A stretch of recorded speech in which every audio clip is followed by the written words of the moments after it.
Hello, teachers and students. My name is Sarah Clavon. I teach AP Literature and Composition, as well as Teacher Pathway at Lincoln High School in Sioux Falls, South Dakota. This video is one in a series that is hopefully helpful to you in understanding, interpreting, and reciting poetry. We've been working through a series of strategies that focus on ways that we can kind of unearth our ideas from the text and really zoom in on specific language. Remember, our strategies are to read the text multiple times and in varied ways. It's important that we read a text so many times over and over and over again so that we recognize and become familiar with it, and that allows us to do some noticing. So we've worked with, in the past, noticing shifts. We noticed contrasts, and in today's video, we're going to focus our attention on repetitions and similarities. So these two are closely related. We're going to look for repetition of language, and then in a more metaphorical sense or figurative sense, repetition of ideas. So some patterns that come from language. Remember that our focus is in trying to move our thinking from the literal to the metaphorical. So we consider, like, at the literal level, what's going on? What's happening here? What's the gist? And then at the more metaphorical level, we ask ourselves, what are those contrasting words, phrases, ideas, images, and the effects of those contrasts? And then today, where is there repeating language? Where is there a pattern of repetition or a pattern of ideas and images? Let's take a look and keep our practice going with the poem Christmas 1970 by Sandra Castillo.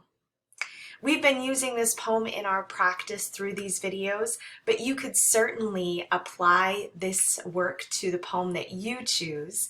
And remember that the Poetry Out Loud site is a great place to find poems by amazing poets and that are rich in language, that they would allow you to zoom in on the text. So please, I encourage you to do this work with your own poem of your choice. Let's take a look. So this is the first two stanzas of Castillo's poem, and we're familiar with it, right? Now I'm going to draw your attention to looking for those repetitions, where we might see repetition. And that repetition could be the same word exactly, or it could be a repetition of ideas, kind of looking at the relationship of words, and maybe some words that fit together that we would associate and put in a pattern. Now, if you're doing this work at home or at school, something you could do is annotate on your poem. So maybe you find these and highlight and underline and then put some thinking to the side. I'll show you what that might look like. So here, in these first few lines of the poem, I can see the words tree, branches, and roots. All of those are connected to the idea of a tree, right? And then for me, we might look at tree and go, oh, that reminds me of growth. Trees can also measure time passing. They are also a measure of seasons. So we might look at a tree and go, that's important, that there's something about growth and the measurement of time. And look here, I see the repetition of the word Christmas. Look at it several times throughout these stanzas. Christmas is a time of celebration with family. It also, in its Christian roots, signals the birth, a famous birth. So we might connect this to birth or new thinking, or even a kind of rebirth. Let's look again. Oh, I see some words here that suggest more about time.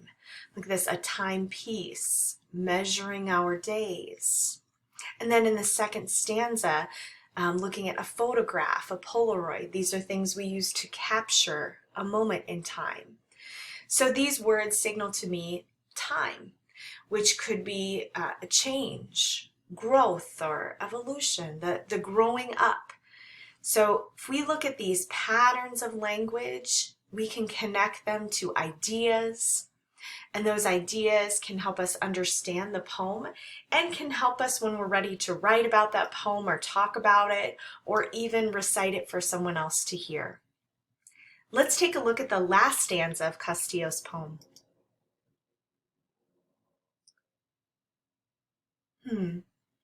What repetition of language or similarities do you notice here?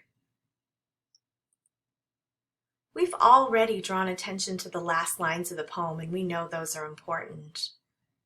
I notice here, look at these specific people. We have mother mentioned, Lydia and Marito, and we have the idea of neighbors.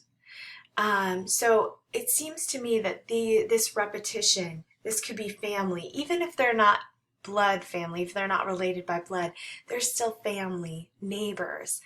And when we think about family, we think about security and safety and building relationships. Today we looked at Christmas 1970 by Sandra Castillo with an eye toward repetition and similarities. That repetition and similarities gave us some new insight into this poem.